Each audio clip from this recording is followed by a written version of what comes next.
تو ان کو راضی کریں، کیونکہ حضرت جبریل دعا کر رہے ہیں کہ ہلاک ہو جائے وہ شخص جس نے ضعیف ماں باپ کو پایا، ان کی خدمت نہ کی۔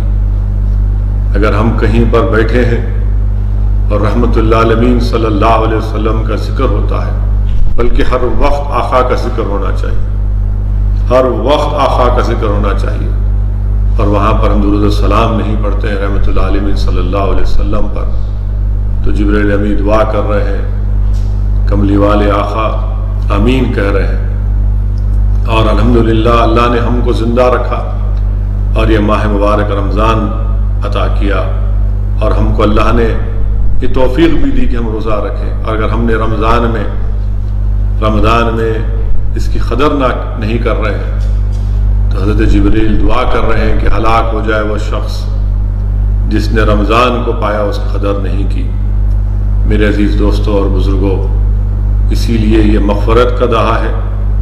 ہم تمام کو یہ پوری کوشش کرنی چاہیے کہ ہم اس ماہ مبارک میں جو نزول قرآن کا مہینہ ہے، اس میں ہم روزے رکھیں، پابندی کے ساتھ رکھیں۔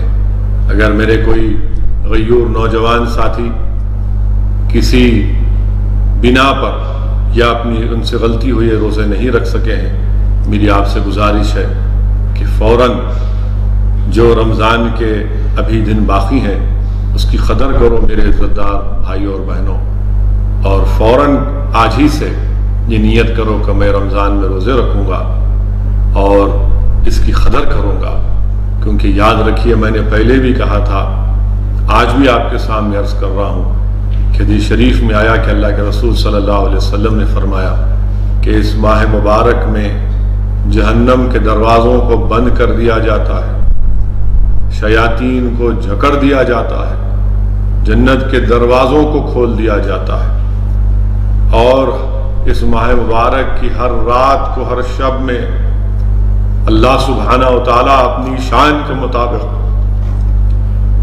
یہ آوازیں آتی ہیں آسمانوں سے کہ ہے کوئی شخص جو اللہ کو راضی کرنا چاہتا ہے کوئی شخص جو اللہ کو راضی کرنا چاہتا ہے، کوئی شخص جو اپنے گناہوں سے توبہ کرنا چاہتا ہے۔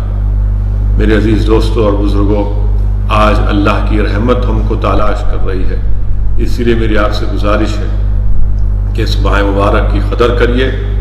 نہیں معلوم یہ زندگی کا چراغ کب گر جائے، ہمارے زندگی کب ختم ہونے والی ہے صرف اللہ جانتا ہے، مگر یقیناً زندگی کا خاتمہ ہوگا، اور ضرورت اس بات کی ہے کہ ہم اپنے گناہوں سے توبہ کریں، اپنے اعمال میں نیکیوں کا اضافہ کریں۔ اور میں نے جس حدیث شریف کا آپ کے سامنے ذکر کیا کہ اللہ کے رسول صلی اللہ علیہ وسلم جب منبر مبارک قیامت کا دن ہوگا، حساب کتاب ہوگا، میزان ہوگا، حضرت آدم علیہ السلام سبز رنگ کے کپڑے پہن کر اللہ کے عرش کے پاس کھڑے ہوں گے۔ ایک شخص کو لایا جائے گا اور اللہ حکم فرمائے گا کہ اس کو جہنم میں ڈالو۔ جب فرشتے اس کو جہنم کی طرف لے کر جاتے ہیں تو حضرت آدم علیہ السلام رسول اللہ صلی اللہ علیہ وسلم کو کہتے ہیں کہ محمد صلی اللہ علیہ وسلم دیکھو آپ کو امتی جہنم میں جا رہا ہے۔ اللہ کے رسول صلی اللہ علیہ وسلم دوڑتے ہیں، ان فرشتوں سے کہتے ہیں کہ کیوں میری امتی کو لے کر جا رہے ہو؟ تو فرشتے کہتے ہیں کہ اللہ کا حکم ہے، حکم بجا لانا ہے۔ اللہ کے رسول صلی اللہ علیہ وسلم رحمت اللہ علیہ اللہ کی عرش کی طرف دیکھ کر عرض کرتے ہیں، یا اللہ تو نے جو مجھ سے وعدہ کیا اس کو پورا کر دے۔ اللہ سبحانہ و تعالیٰ فرشتوں کو حکم فرمائے گا کہ محمد صلی اللہ علیہ وسلم نے جو کہا اس حکم کو بجا لاؤ۔ اس شخص کو روکا جائے گا اور اللہ فرمائے گا کہ میں اپنے حبیب کے پاس سے کاغذ کو نکالوں گا، اور اس چھوٹے سے کاغذ کو نکال کر اللہ اس شخص، گنہگار شخص کو جس کو اللہ نے حکم دے دیا تھا جہنم میں ڈالنے کا، اس کے میزان کے، اس کے اعمال کے ترازو میں رکھے گا، اور اچانک اس کے نیکیوں کا پلہ بھاری پڑے گا، اور اللہ فرمائے گا کہ لے کر جاؤ اس کو جنت میں۔ وہ شخص حیران دیکھے گا اللہ کے رسول صلی اللہ علیہ وسلم کی طرف اور کہے گا کہ آپ کون ہیں اتنا نورانی چہرہ آپ کا، آپ کون ہیں؟ تو رحمت للعالمین صلی اللہ علیہ وسلم ارشاد فرمائیں گے کہ میں وہ ہوں جو تو دنیا میں مجھ پر درود السلام بھیجتا تھا، آج اس درود السلام کی وجہ سے اللہ نے تیری مغفرت کر دی۔ میرے عزیز دوستوں اور بزرگوں، یہ درود السلام کی اہمیت ہے کہ جو آج اللہ ہم کو زندہ رکھنے کا موقع عنایت فرما رہا ہے۔ ہم کثرت سے روزے رکھیں، قرآن کریم کی تلاوت کریں، اپنے ماں باپ کو راضی کریں، ان کو اف تک نہ کہیں۔ حدیث شریف میں آیا کہ ایک شخص کے اعمال اس کے میزان میں، ترازو میں برابر ہو جائیں گے، اچانک اس کے گناہوں میں اضافہ ہو جائے گا۔ معلوم ہوگا کہ اس کے گناہوں میں، اس کے اعمال میں اضافہ اس لیے ہوگا کیونکہ اس نے اپنے ماں باپ کو اف کہا تھا۔ صرف اف کی بنیاد پر اس کو اللہ حکم فرمائے گا کہ تو نے اپنے ماں باپ کو اف کہا تھا، اس کو جہنم میں ڈال دو۔ جب اس شخص کو لے کر جایا جائے گا تو اس کا بیٹا کہے گا میں بھی جہنم میں جا رہا ہوں، میری نیکیاں میرے باپ کو دے دو، میری نیکیاں میرے والد کو دے دو۔ وہ کہے گا تو اللہ سبحانہ و تعالیٰ کی رحمت جوش میں آئے گی۔ اللہ کہے گا کہ جب آج تم میری رحمت سے امید کر رہے ہو تو اللہ سبحانہ و تعالیٰ ان کو معاف کر دے گا۔ میرے عزیز دوستوں اور بزرگوں، میری عزت دار ماں اور بہنوں، حضرت عبداللہ شاہ صاحب قبلہ رحمۃ اللہ علیہ اپنی اس کتاب میں لکھتے ہیں، حضرت موسیٰ علیہ السلام سے اللہ فرمائے گا کہ اے موسیٰ، میں ایک آنے والی قوم کو، ایک امت کو 2 اندھیرے دوں گا اور 2 روشنیاں دوں گا۔ حضرت موسیٰ علیہ السلام پوچھیں گے اللہ 2 اندھیرے کون سے ہیں؟ تو اللہ سبحانہ تعالیٰ فرمائے گا 2 اندھیرے، ایک خبر کا اندھیرا ہوگا اور ایک جس دن حساب کتاب ہوگا وہ اندھیرا ہوگا۔ اور ان 2 اندھیروں کو دور کرنے کے لیے اللہ حضرت موسیٰ سے کہا کہ میں ان کو قرآن دوں گا اور ان کو رمضان دوں گا۔ حضرت موسیٰ عرض کریں یا اللہ تو مجھے اس میں کیوں نہیں پیدا کر دیتا؟ تو اللہ فرمائے کہ نہیں موسیٰ علیہ السلام سے اللہ عرض کرے گا کہ وہ بہت بعد میں آنے والی امت ہے۔ میرے عزیز دوستوں اور بزرگوں، خبر کا اندھیرا، حشر کے میدان کا اندھیرا کیسے دور ہوگا؟ اللہ حضرت موسیٰ سے عرض فرما رہا ہے کہ قرآن سے اور رمضان سے اندھیرے دور ہوں گے۔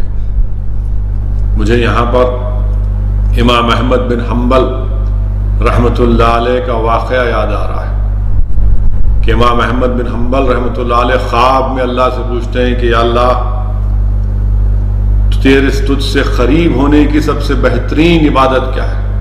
تیرے مقرب بندوں کی بہترین عبادت کیا ہے؟ تو آواز آتی ہے کہ جو قرآن کی تلاوت کرتا ہے۔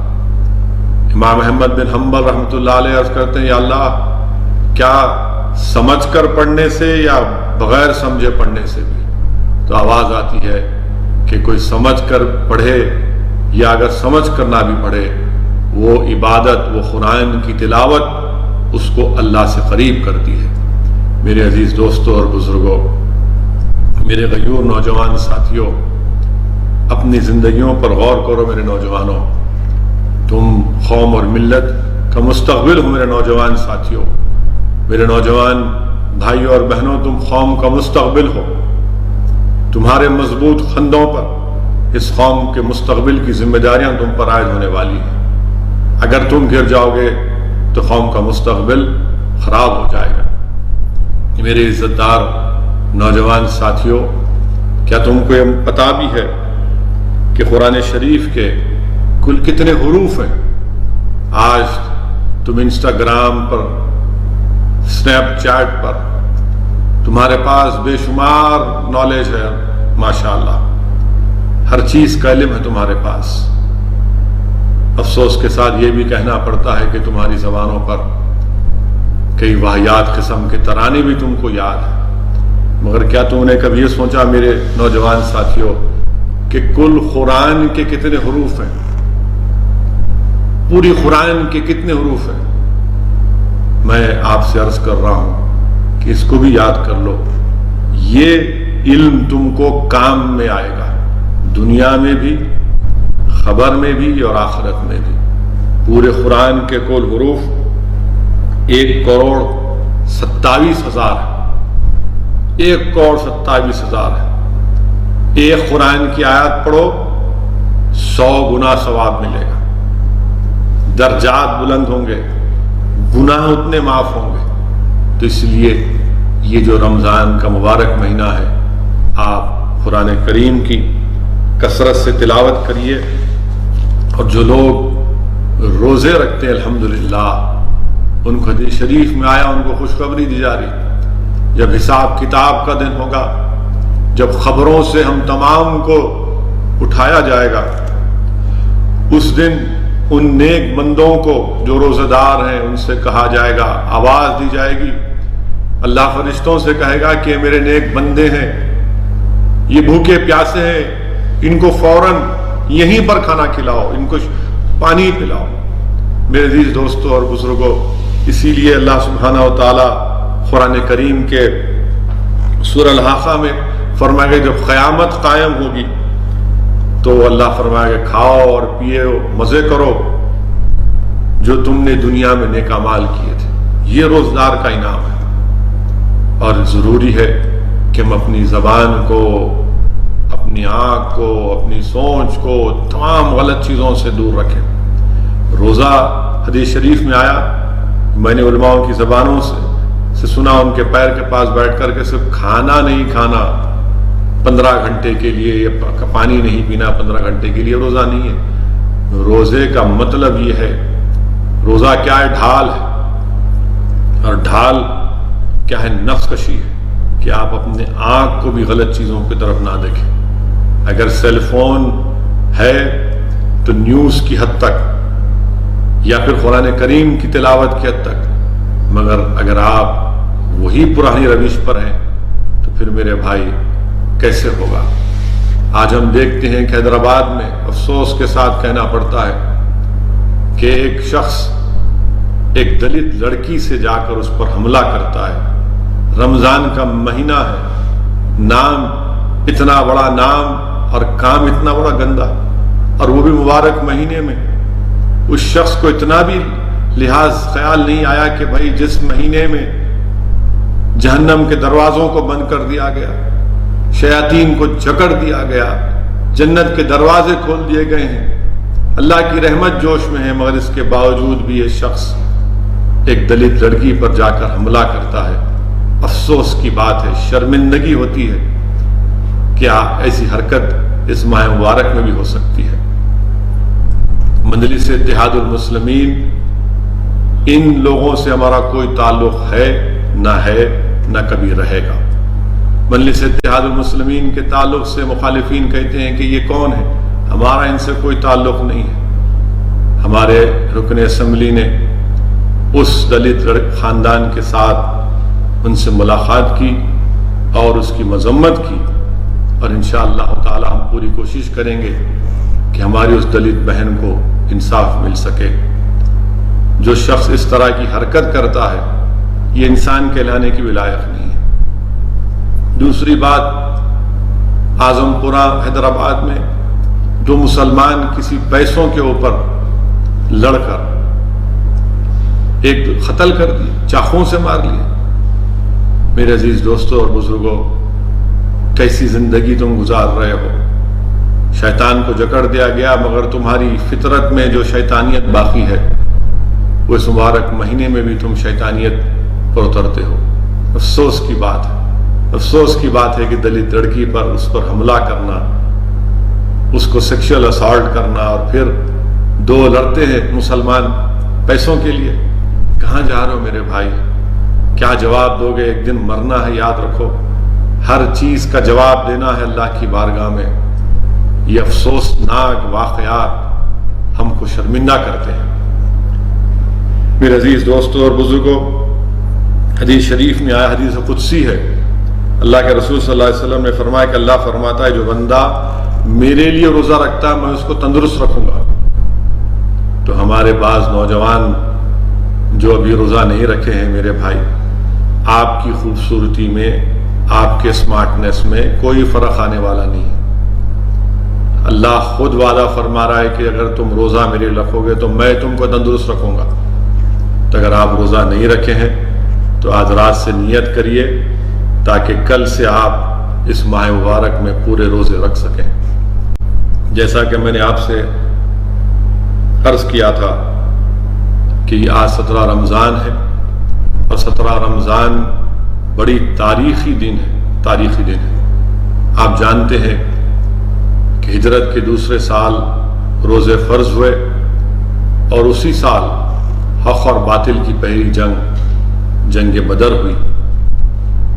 علماء کرام نے یہ فرمایا کہ اس کا پس منظر یہ ہے کہ بدر کے مقام پر ایک بدر بن حارث نامی شخص رہتا تھا، تو جگہ اس کے نام سے منسوب ہو گئی۔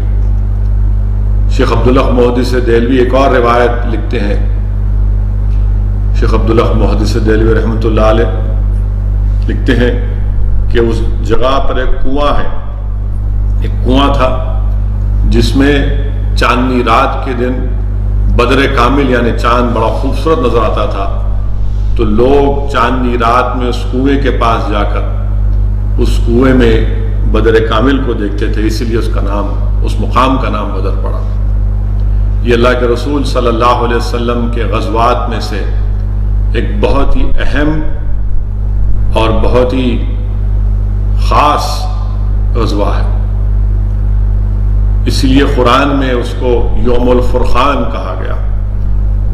وہ حق اور باطل کی کھلی فرق کا دن ہے، وہ مسلمان اور مشرکین کے درمیان میں کھلی فرق کا دن ہے، اسی لیے اس کو قرآن کریم میں یوم الفرقان کہا گیا۔ 17 رمضان کے دن اللہ سبحانہ و تعالیٰ نے ایک چھوٹی جماعت کو ایک بڑی طاقتور جماعت پر غلبہ عطا کیا۔ جنگ بدر کا پس منظر اگر آپ دیکھیں گے تو علماء کرام نے لکھا، بلکہ میں نے جامع نظامیہ کے ایک عظیم عالم دین کی کتاب میں پڑھا جو فرانس میں جا کر اپنی زندگی گزارے، جنہوں نے فرانس میں جا کر فرینچ زبان میں، یہ جامع نظامیہ کے عالم دین فرانس گئے اور فرینچ زبان میں قرآن کریم کا ترجمہ کیا۔ وہ اپنے ایک لیکچر میں یہ کہتے ہیں کہ جنگ بدر کا پس منظر بتاتے ہیں کہ جنگ بدر سے پہلے ہجرت ہوئی اور رسول اللہ صلی اللہ علیہ وسلم مکے سے مدینے کو ہجرت کیے، اور مکے میں صحابہ کرام پر بہت ظلم کیا گیا۔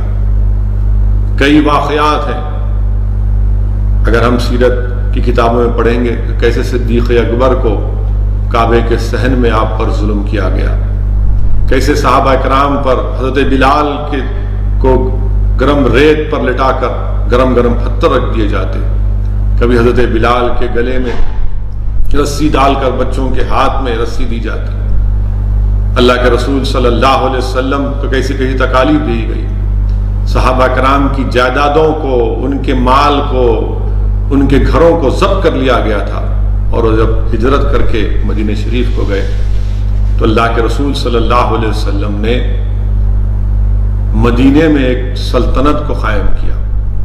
اللہ کے رسول صلی اللہ علیہ وسلم نے ایک سلطنت کو قائم کیا، اور تمام قبیلوں سے اللہ کے رسول صلی اللہ علیہ وسلم نے ان کو سمجھایا، سمجھوتے کیے، اور اس کے بعد اللہ کے رسول صلی اللہ علیہ وسلم رحمۃ اللہ علیہ نے کہا کہ مکے سے تجارت کا کام یمن کی طرف ہو سکتا ہے مگر شمال کی طرف نہیں، کہ جو تجارت کا مال مشرکین مکے سے لے کر جاتے تھے شام کی طرف، اللہ کے رسول صلی اللہ علیہ وسلم نے کہا کہ نہیں، یہ جو مدینے سے ہو کر راستہ جاتا ہے ہم آپ کو تجارت کا مال لے کر جانے نہیں دیں گے، کیونکہ اس کا پس منظر میں نے آپ کے سامنے بیان کیا۔ میرے عزیز دوستوں اور بزرگوں، مگر اس زمانے میں ایسے ہائی ویز نہیں تھے، کوئی جی پی ایس نہیں تھا، لوگ راستے سے چلے آتے تھے، مگر رسول اللہ صلی اللہ علیہ وسلم نے یہ فیصلہ لیا کہ تجارت کو روک دی جائے گی، معاشی طور پر ان کو بھی تنگی پیدا کی جائے گی۔ اور اللہ کے رسول صلی اللہ علیہ وسلم نے اپنے جاسوسوں کو ان راستوں پر بھیجایا کہ دیکھو کہ مکے سے کوئی تجارت کا قافلہ تو نہیں جا رہا ہے شام کی طرف۔ اللہ کے رسول صلی اللہ علیہ وسلم کو معلوم ہوا کہ کثیر سامان کے ساتھ ایک قافلہ جا چکا ہے اور وہ واپس مکے کو آ رہا ہے۔ اللہ کے رسول صلی اللہ علیہ وسلم نے فوراً صحابہ کرام کو بتایا کہ دیکھو اگر یہ قافلہ جو تجارت کا مال لے کر اگر مکے کو پہنچے گا تو اسلام اور مسلمانوں کے خلاف اور تکالیف کے منصوبے بنائے جائیں گے، اس کو روکنا ہے۔ رسول اللہ صلی اللہ علیہ وسلم نے صحابہ کرام کو حکم دیا کہ چلیے نکلو اپنے گھروں سے، اللہ سلامت درجات کو بلندی فرمائے۔ صحابہ کرام نے لاکھوں سلام ہمارے صحابہ کرام، وہ فوراً اپنے گھروں سے نکلے۔ اللہ کے رسول صلی اللہ علیہ وسلم نے اللہ کی بارگاہ میں یہ دعا کی کہ یا اللہ میرے صحابی کے پاس سواری نہیں ہے تو ان کو عزت کے مطابق ان کو سواری دے دے۔ اللہ کے رسول صلی اللہ علیہ وسلم نے دعا کی اللہ سے، یا اللہ ہمارے جسموں پر کپڑے نہیں ہے، ہم کو کپڑے دے دے۔ دعا کی کہ اللہ رزق نہیں ہے تو رزق دے دے، عزت سے نواز دے۔ اللہ کے رسول صلی اللہ علیہ وسلم نے یہ دعا کی، صحابہ کرام نے رضوان اللہ تعالیٰ اجمعین رسول اللہ صلی اللہ علیہ وسلم کے حکم کی تعمیل کے لیے بجا لانے کے لیے اپنے اپنے گھروں سے نکلے۔ اللہ کے رسول صلی اللہ علیہ وسلم نے جاسوس بھی روانہ کر دیے تھے اپنے کہ معلوم کریں یہ قافلہ کہاں سے آ رہا ہے۔ اس قافلے کی قیادت ابو سفیان کر رہے تھے جو اب اس وقت تک اسلام کو قبول نہیں کیا تھا۔ اللہ کے رسول صلی اللہ علیہ وسلم نے بدر سے آگے دو پہاڑیوں کے درمیان میں وہاں پر رکے تھے، اور پھر ابو سفیان کو بھی معلوم ہو گیا تھا کہ محمد صلی اللہ علیہ وسلم کے جاسوس ہمارا تعاقب کر رہے ہیں۔ وہ بدر کو پہنچنے سے پہلے اپنے قافلے کو روک کر بدر شہر میں آئے، اس کنویں کے پاس آئے اور آ کر لوگوں سے پوچھا کہ کیا یہاں پر محمد صلی اللہ علیہ وسلم یا ان کے ساتھی آئے ہیں؟ تو لوگوں نے کہا کہ نہیں۔ پھر وہ کنویں کے پاس گئے اور کنویں کے پاس انہوں نے اونٹ کی مینگنیوں کو دیکھا، اور فوراً ابو سفیان نے ان مینگنیوں کو اٹھایا اور ان کو توڑا تو دیکھا کہ اس میں سے کھجور کی گٹلیاں نکل رہی ہیں۔ تو ابو سفیان نے کہا کہ یہ مدینے والوں کے اونٹ ہیں اور ضرور رسول اللہ صلی اللہ علیہ وسلم ہمارا تعاقب کر رہے ہیں۔ ابو سفیان نے فوراً ساحلی راستے سے اپنے قافلے کو لے کر نکلے، مگر اس سے پہلے وہ ایک زمزم غفاری ایک شخص کو تیز رفتار اونٹ پر بٹھا کر اس کو مکے کی طرف روانہ کیا اور کہا کہ جاؤ اور جا کر مکے میں اہل قریش کو، مشرکین کو بتا دو کہ محمد صلی اللہ علیہ وسلم ہمارا راستہ روکنے کے لیے نکل پڑے ہیں۔ وہ زمزم غفاری تیز اونٹ پر نکلتا ہے مکے کی طرف، اور ابو سفیان جو اس وقت تک اسلام کو قبول نہیں کیے تھے اس ساحلی راستے سے تیزی سے اپنے تجارت کے قافلے کو لے کر نکلتے ہیں۔ وہیں پر مکے میں حضرت عاتکہ رضی اللہ تعالیٰ اللہ کے رسول صلی اللہ علیہ وسلم کی پھوپھی ہیں، وہ ایک خواب دیکھتی ہیں اور خواب میں یہ دیکھتی ہیں کہ اونٹ پر بیٹھ کر لوگ مکے کو آ رہے ہیں اور آ کر پکار کر کہہ رہے ہیں کہ اہل قریش، اے مشرکین تیار ہو جاؤ کہ تمہاری تباہی اور بربادی کا دن آنے والا ہے۔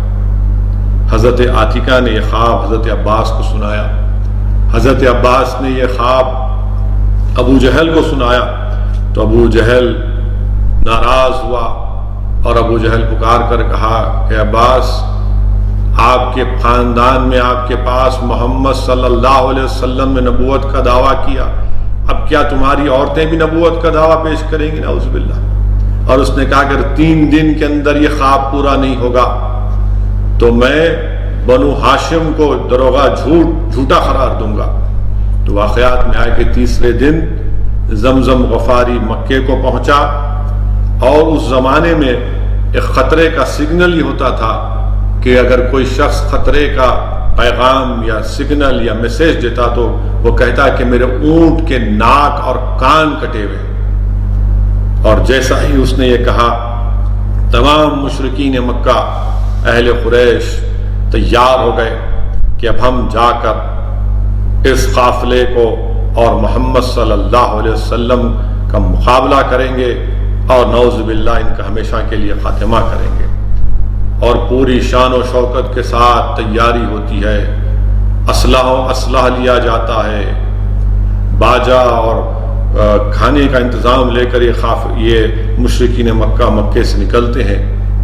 ابو سفیان کے پاس سے ایک اور پیغام دیا جاتا ہے کہ مت نکلو، میں نے اپنے تجارت کے قافلے کو بچا کر ساحلی راستے سے نکل پڑا ہوں، مگر ابو جہل کہتا ہے کہ نہیں، اب ہم نہیں رکیں گے۔ اللہ کے رسول صلی اللہ علیہ وسلم اس جو بدر کے وادی میں تھے نکل کر بدر کے شہر میں آ کر صحابہ کرام سے مشورہ کرتے ہیں، اور اللہ کے رسول صلی اللہ علیہ وسلم عرض کرتے ہیں کہ مجھے جبرائیل امین نے آ کر عرض کیا ہے کہ اللہ سبحانہ و تعالیٰ نے ہم کو یہ پیغام دیا ہے کہ اگر آج ہم مقابلہ کریں گے ان لوگوں سے تو اللہ ہم کو کامیاب کرے گا۔ اللہ کے رسول صلی اللہ علیہ وسلم مشورہ کرتے ہیں، حضرت صدیق اکبر ابو بکر صدیق رضی اللہ تعالیٰ عنہ عرض کرتے یا رسول اللہ ہم آپ کے حکم کے انتظار میں ہیں۔ فاروق اعظم حضرت عمر خطاب رضی اللہ تعالیٰ عنہ عرض کرتے ہیں رسول اللہ صلی اللہ علیہ وسلم آپ کا ہر حکم ہمارے لیے عرف آخر ہے۔ حضرت مقداد کھڑے ہو کر عرض کرتے ہیں رسول اللہ صلی اللہ علیہ وسلم ہم قوم موسیٰ کی طرح نہیں ہیں جنہوں نے کہا تھا کہ موسیٰ آپ اور آپ کا خدا جا کر لڑو، ہم آپ کے ساتھ ہیں۔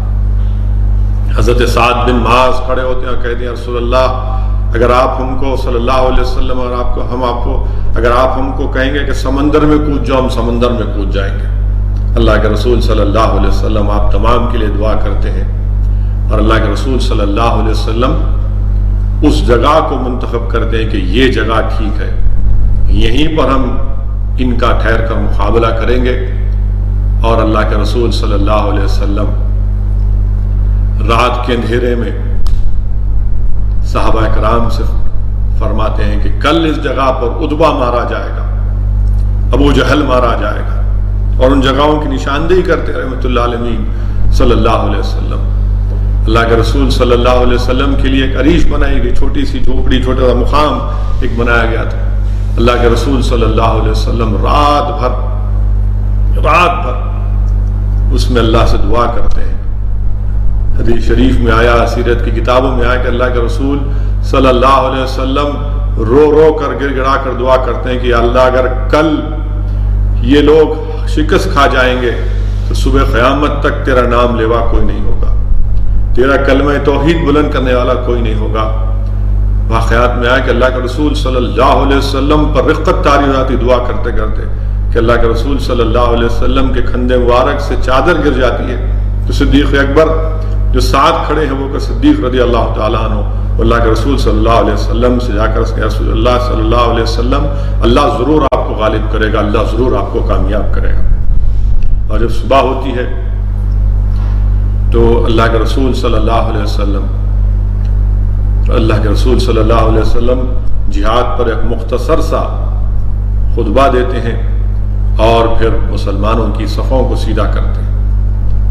شیخ محدث عبداللہ خدیلوی رحمۃ اللہ علیہ اپنی کتاب مدارج النبوہ میں یہ واقعہ لکھ رہے ہیں۔ اللہ کے رسول صلی اللہ علیہ وسلم کے ہاتھ میں ایک تبر کی لکڑی ہے اور فوج کی صفوں کو رسول اللہ صلی اللہ علیہ وسلم سیدھا کر رہے ہیں۔ اس میں ایک صحابی تھی حضرت سواد رضی اللہ تعالیٰ جن کا پیٹ تھوڑا بڑا تھا، تو اللہ کے رسول صلی اللہ علیہ وسلم نے ان کے پیٹ پر ہلکی سی ضرب ماری اور کہا کہ اے سواد لائن میں آ کر ٹھہر جاؤ۔ کیا کہا کہ اے سواد لائن میں آ کر ٹھہر جاؤ۔ حضرت سواد نے عرض کیا یا رسول اللہ صلی اللہ علیہ وسلم اللہ نے آپ کو رحمت بنا کر بھیجا ہے، آپ نے مجھ سے زیادتی کی ہے مجھے اس کا بدلہ دیجیے۔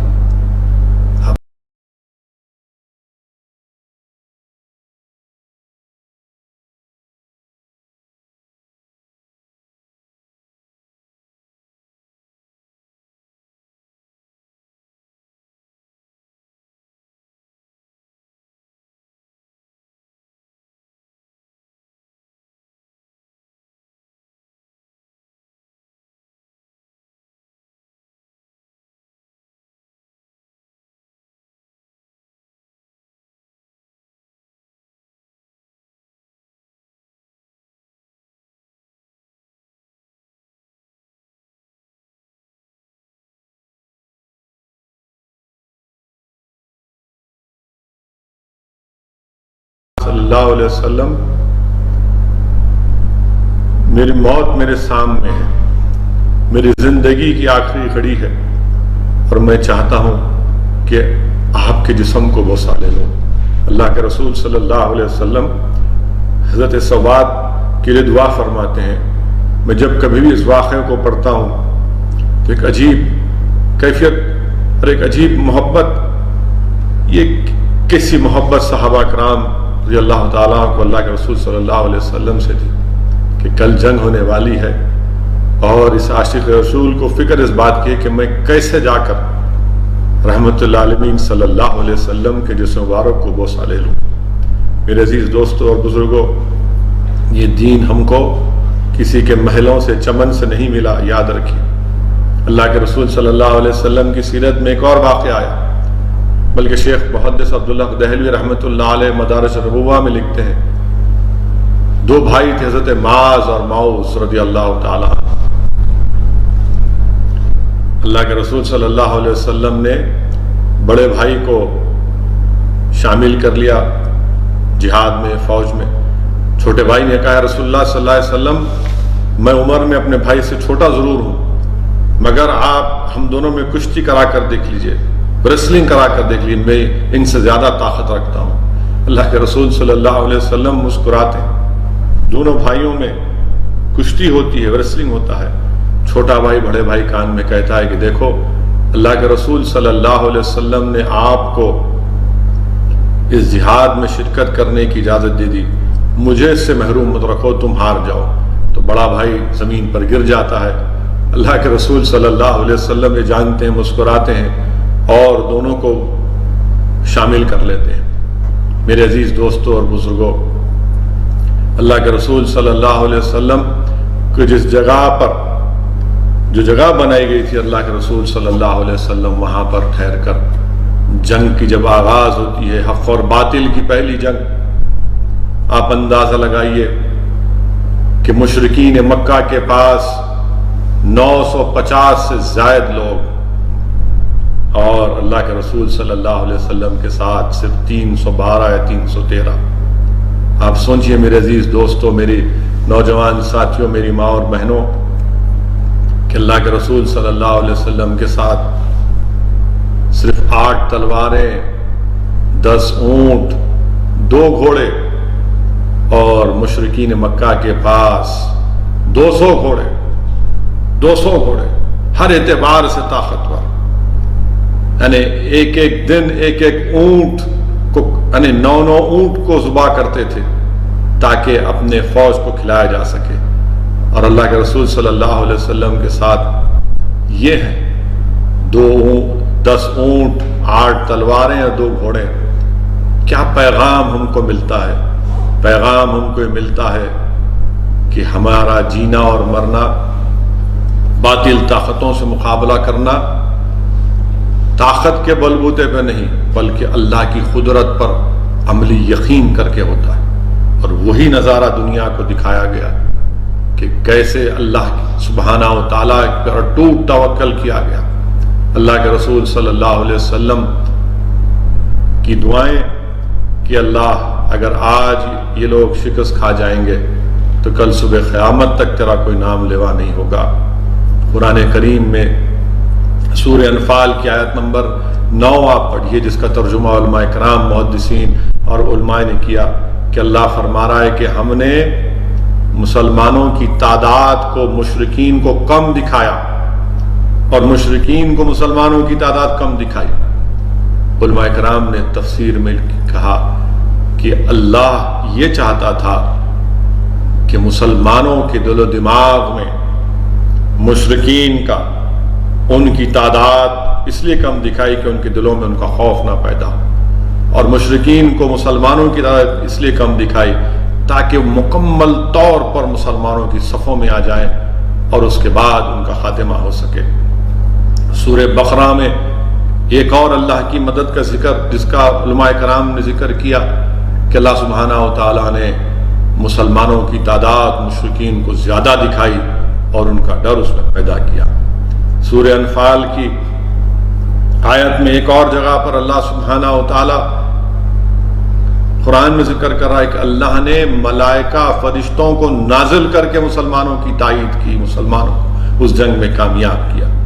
پھر سورہ انفال میں ایک اور جگہ پر اللہ سبحانہ رسول اللہ صلی اللہ علیہ وسلم نے جنگ بدر میں جب اپنے ہاتھوں میں کنکریاں اٹھا کر مشرکین مکہ کی طرف پھینکتے تھے اور کہتے تھے رحمت اللہ علیہ زبان مبارک سے کہ شاہت الوجوہ شاہت الوجوہ شاہت الوجوہ، تو اللہ سبحانہ و تعالیٰ فرما رہے ہیں کہ میرے حبیب وہ آپ نہیں ہم پھینک رہے تھے۔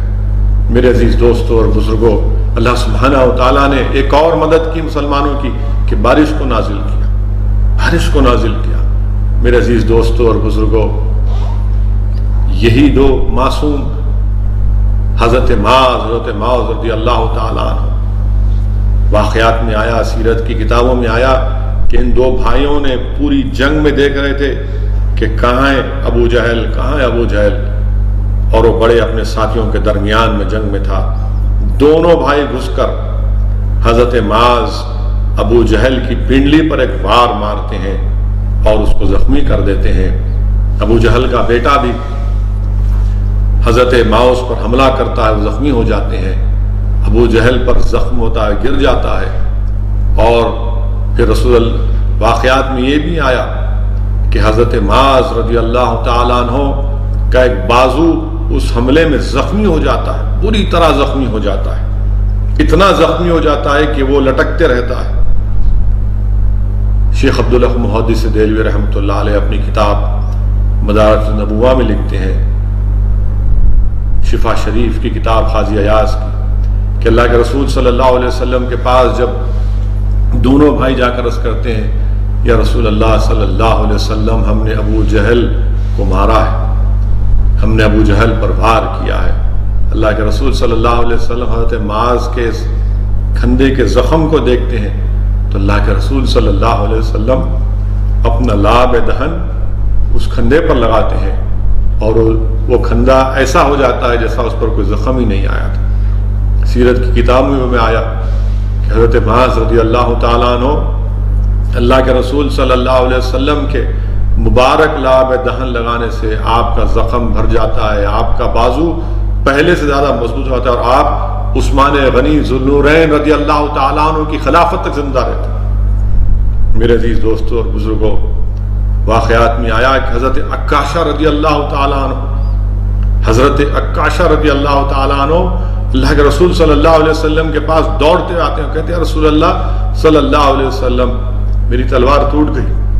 اللہ کے رسول صلی اللہ علیہ وسلم حضرت عکاشہ کو ایک لکڑی پھینکتے ہیں، جاؤ اس سے مقابلہ کرو۔ میرے عزیز دوستوں، میری عزت دار اور ماں اور بہنوں، اللہ کے رسول صلی اللہ علیہ وسلم سے کتنی محبت تھی کہ لکڑی دی جا رہی ہے اور یہ نہیں پوچھ رہے کہ یا رسول اللہ صلی اللہ علیہ وسلم لکڑی سے محبت ہے، بے انتہا محبت ہے، اور دوڑتے ہیں۔ حضرت عکاشہ جب اس کو استعمال کرتے ہیں تو تلوار بن جاتی ہے، سفید تلوار جس کو اون انہوں نے نام رکھا۔ حضرت عکاشہ اس سے لڑتے رہے۔ میرے عزیز دوستوں اور بزرگوں، یہیں پر ہم کو یہ بھی معلوم ہوتا ہے حضرت بلال رضی اللہ تعالیٰ عنہ، وہ ظالم عمیر بن خلف جو آپ پر ظلم ڈھاتا تھا، حضرت بلال اس کا بھی تعاقب کرتے ہیں اور اس سے کہتے ہیں کہ تو مجھ کو تکالیف دیتا تھا، آج میں تجھ کو بخشوں گا نہیں۔ میرے عزیز دوستوں اور بزرگوں، جنگ بدر میں 14 صحابی شہید ہوئے اور مشرکین کے 70 سے زیادہ لوگ مارے گئے، 70 سے زیادہ لوگ. یہ حق اور باطل کی پہلی جنگ، یہ اللہ کی ذات پر ٹوٹ توکل کرنے کی پہلی تفسیر، پہلے ایگزامپل. ارے بتایا جا رہا ہے کہ ہم صرف قوت پر نہیں بلکہ قدرت پر پہلے بھروسہ رکھتے ہیں. ہم صرف طاقت پر نہیں بلکہ اللہ کی قدرت پر بھی بھروسہ رکھتے ہیں. میرے عزیز دوستوں اور بزرگوں، میرے غیور نوجوان ساتھیوں، جب تک جذبہ شہادت زندہ تھا ہمارے سروں پر عزت کے تاج رکھے جاتے تھے، اور جب سے ہمارے دلوں سے دنیا کی محبت، موت کا ڈر پیدا ہو گیا، رہن جس کو حدیث شریف میں اللہ کے رسول صلی اللہ علیہ وسلم نے فرمایا، ذلت اور رسوائی ہمارا مقدر بنتے جا رہی. میرے غیور نوجوان ساتھیوں، ہم میں بہترین سائنسدان تھے، ہم میں بہترین میتھمیٹیشین تھے، ہم ساری دنیا کا حساب کرتے تھے. آج دنیا ہمارا حساب کر رہی ہے. ہم میں بہترین طبیب ڈاکٹرز تھے، ہم دنیا کا علاج کرتے تھے. آج ہمارا علاج کرنے کے لیے اسپتال کے لوگ تیار نہیں ہیں. اس لیے ہم صرف مسلمان ہیں، ہمارے جسموں پر کپڑے نہیں ہیں، ہم دنیا کے اترے ہوئے کپڑے پہننے پر مجبور ہیں. جب قرآن نے ہم کو ایک بہترین امت قرار دیا تو پھر آخر یہ رسوائی کیوں، یہ کمزوری کیوں، یہ بے عزتی کیوں؟ یہ اس لیے میرے عزیز دوستوں اور بزرگوں کہ ہم نے اپنے منصب کو بھلا دیا. اپنے منصب کو یاد رکھو اور ہمیشہ اللہ کی ذات پر بھروسہ کرو. کوئی تعجب کی بات نہیں ہے کہ اللہ سبحانہ و تعالیٰ دوبارہ فرشتوں کو نازل کر کے ہماری مدد کرے. یقیناً میں جانتا ہوں مصائب اور مشکلات میں ہم ڈوبے ہوئے ہیں. میں جانتا ہوں کہ نفرت کی دیواریں بلکہ نفرت کے سمندر میں ہم اپنے آپ کو اکیلا پاتے ہیں. وطن عزیز میں، بھارت میں اتنی نفرت مسلمانوں کے تعلق سے پیدا کر دی گئی کہ اس نفرت کے سمندر میں ایک طوفان ہے اور ہم ایک کشتی میں سوار ہیں، اور ان نفرت کے سمندروں میں، ان لہروں کا، ان آندھیوں کا ہم کو مقابلہ کرنا ہے. مگر میرے عزیز دوستوں، میری زدہ اور ماں اور بہنوں، جنگ بدر سے ہم کو پیغام ملتا ہے کہ طاقت، قوت، تعداد پر نہیں بلکہ اللہ کی ذات پر اٹوٹ بھروسہ کرنا، قدرت پر کامل یقین رکھنا. انشاءاللہ تعالی اللہ ہم کو ان تمام مصائب سے، ان مشکلات سے اللہ ہم کو چھٹکارا دلائے گا. میرے عزیز دوستوں اور بزرگوں، آئے دن ہم دیکھتے ہیں کہ ہمارے وطن عزیز میں ایسے ایسے واقعات ہوتے ہیں. افسوس کے ساتھ مجھے کہنا پڑتا ہے کہ دلی میں جامعہ ملیہ یونیورسٹی کی ہماری ایک بچی کو، صفورہ زرگر کو، حاملہ ہے 4 مہینے کی، اس کو اریسٹ کر لیا گیا. ایک اور لڑکی کو اریسٹ کر لیا گیا. اور کیا سیکشن لگایا گیا؟ ان لافل ایکٹیویٹیز پریونشن ایکٹ کے سیکشن لگائے گئے. کیا جرم ہے ان کا؟ کیا جرم ہے کہ ایک حاملہ بچی کو جیل میں ڈال دیے؟ ہم پوچھنا چاہتے ہیں وزیر اعظم سے، ہوم منسٹر سے کہ یہ کیا ہو رہا ہے؟ ایک حاملہ لڑکی کو گرفتار کرنا، اسٹوڈنٹس کو گرفتار کرنا، ان پر UAPA لگانا، اور UAPA کا کون سا سیکشن؟ سیکشن 13، 16، 17 اور 18 لگانا. یعنی اس کا پنشمنٹ کیا ہے سیکشن 16 اور 18 کا؟ کہ اس کا پنشمنٹ فار ٹیررسٹ ایکٹ ہے، یعنی سزا ہوگی ٹیررسٹ ایکٹ. یہ ٹیررزم کر رہے تھے لوگ. CAA کے خلاف، NPR، NRC کے خلاف آواز اٹھانا ہے ٹیررسٹ ایکشن ہے. عجیب بات ہے. اور پھر سیکشن 13 لگانا، ان لافل ایکٹیویٹی. احتجاج کرنا ان لافل ایکٹیویٹی کب سے ہو گیا؟ اور UAPA کا ایکٹ لگانا. اور یہ سیکشن 16 اور 18 کہاں سے آیا؟ میں ہمیشہ UAPA کے خلاف آواز اٹھاتا رہا ہوں. جب ہم UPA کی تائید کر رہے تھے اس وقت بھی اس کی مخالفت میں ووٹ دیا تھا. اب 2019 میں جب اس میں ترمیم کی گئی، اب اس وقت بھی ہم نے اور امتیاز جلیل MP نے مخالفت کی. آپ اندازہ لگائیے کہ سیکشن 16 اور 18 کو پوٹا کے اس میں پوٹا کا جو ایکٹ تھا اس میں ڈال دیا گیا.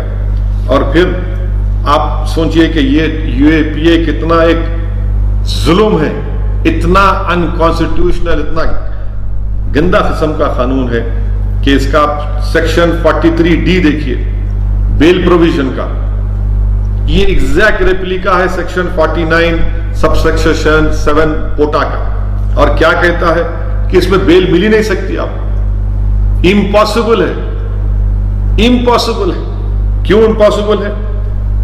کیونکہ یہ کہتا ہے کہ جب تک کورٹ پبلک پروسیکیوٹر کو نہ سن لے مجسٹریٹ بیل نہیں دے گا. اور پھر چارج شیٹ کو دیکھنے کے بعد تو جو ایکیوزڈ ہے یعنی صفورہ زرگر کو جو 3 مہینے کی حاملہ ہے یہ بچی, اس کو اپنا انوسنس دکھانا پڑے گا بیل کے لیے, یعنی پہلے دکھانا پڑے گا. یہ تو ٹرائل میں ہوتا ہے, مگر اس کو اور دوسری جو لڑکی کو پکڑا گیا ہے اور دوسرے دیگر لوگوں کو, ان کو بیل کی ہیئرنگ میں اپنا انوسنس دکھانا پڑے گا. یعنی ٹرائل شروع ہونے سے پہلے بیل ملنے کے لیے, یعنی یہ پریزمپشن آف انوسنس ہے ہی نہیں اس میں. اسی لیے گندا قانون یہ یو اے پی اے میں ان بچوں کو ڈالا گیا. اب آپ دیکھیے کہ اس میں کیا لکھتی ہے ایف آئی آر میں, دلی پولیس لکھتی ہے پری میڈیٹیٹڈ کانسپریسی. کون سی کانسپریسی, کہاں کی کانسپریسی ہے؟ اور پھر اسی لیے یہ ایک طریقے سے صرف مسلمانوں کے اوپر یو اے پی اے کا استعمال کرنا, یہ ہم وزیر اعظم سے اور ہوم منسٹر صاحب سے پوچھنا چاہتے ہیں کہ یو اے پی اے کا صرف مسلمانوں پر, دلتوں پر, آدیواسیوں پر, جو جس کسی حکومت کے خلاف رہیں گے ان کے خلاف کب تک استعمال ہو؟ ہم وزیر اعظم سے پوچھنا چاہتے ہیں کہ ان لوگوں پر یو اے پی اے استعمال نہیں ہوگا. چلیے یو اے پی اے چھوڑ کے ان کو گرفتار بھی نہیں کریں گے جنہوں نے کہا تھا کہ دیش کے غداروں کو گولی مارو, ان کو کچھ نہیں بولا جائے گا. اور 3 مہینے کی حاملہ بچی کو you a P a terrorist act لگا دیا گیا. جو بیان دیے کہ دیش کے غداروں کو گولی مارو, وہ آج آرام سے بیٹھے ہوئے ہیں. اور یہ اس لڑکی کو جو 3 مہینے کی حاملہ ہے اس کی کیریکٹر اسیسینیشن کیا جا رہا ہے. آپ بتائیے, ظفر الاسلام صاحب جو دلی کے مائنورٹیز کمیشن کے چیئرمین ہیں, ان کے اوپر سیڈیشن کا کیس. ارے آخر کے کہاں جائے گا یہ؟ انہوں نے جو ٹویٹ کیا تھا اس میں انہوں نے خود کہا کہ اس ملک کے موجودہ کووڈ کی وجہ سے میں اس کو واپس لیتا ہوں.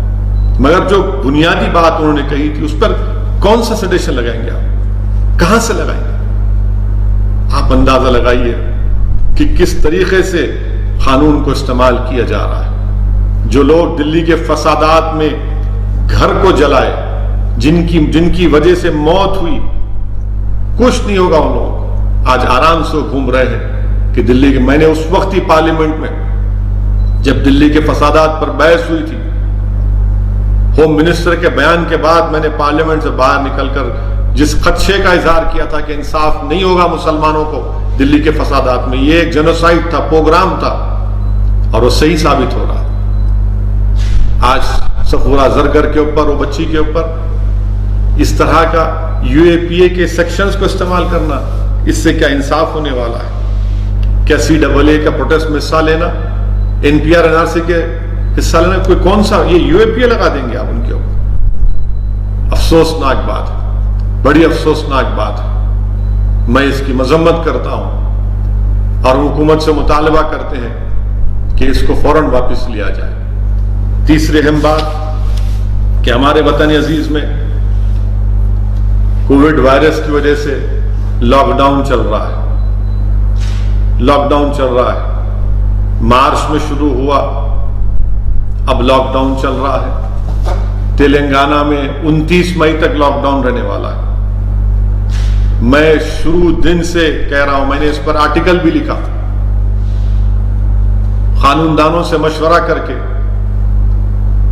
کہ یہ لاک ڈاؤن انکانسٹیٹیوشنل ہے. آپ national disaster management act, epidemic act کے تحت گورنمنٹ آف انڈیا پورے ملک میں لاک ڈاؤن نہیں ڈال سکتی. یہ فیڈرلزم کے خلاف ہے، یہ اسٹیٹ سبجیکٹ ہے. مجھے نہیں معلوم کہ اسٹیٹ گورنمنٹس خاموش کیوں ہیں. افسوس سے اس بات کا ہے کہ دلی چیف منسٹر، ان کے ہی ڈیلی مائنورٹیز کمیشن کے اوپر کیس بک ہوتا ہے، ایک لفظ نہیں بولتے دلی کے چیف منسٹر. آپ کیا خاموشی ہے آپ کی؟ یہ اتنی خاموشی، آپ نے ان کو نامزد کیا، آپ کی سرکار نے ان کو نامزد کیا ہے. 72 ایئر اولڈ ہے وہ آدمی، آپ بتائیے. اور پھر یہ لاک ڈاؤن کی وجہ سے جتنے ہمارے مائیگرنٹ لیبررز ہیں جو خاص طور سے بہار، بنگال، یو پی، جھارکھنڈ سے ہمارے دیش کے مختلف بڑے بڑے شہروں میں گئے، یہی غریب لوگ ہیں جنہوں نے ہمارے نئے بھارت کو بنانے میں اپنا رول ادا کر رہے ہیں. افسوس ہوتا ہے کہ سی ایم آئی کی رپورٹ یہ بتاتی ہے کہ لاک ڈاؤن کی ان پلانڈ ان کانسٹیٹیوشنل لاک ڈاؤن کی وجہ سے 12 کروڑ نوکریاں چلی گئی، جس میں سے 4 کروڑ تو صرف یہ مائیگرنٹ لیبررز ہیں.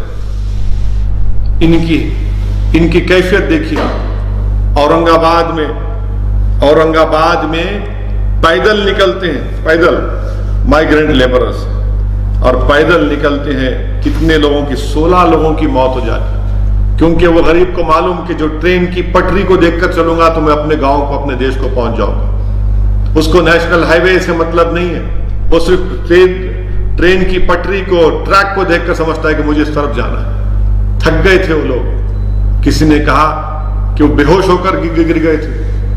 آپ اندازہ لگائیے کہ ہم کیا جواب دیں گے، ہم اپنے ضمیر کو کیا جواب دیں گے. مجھے شرمندگی محسوس ہوتی ہے بحیثیت ایک ایم پی کے.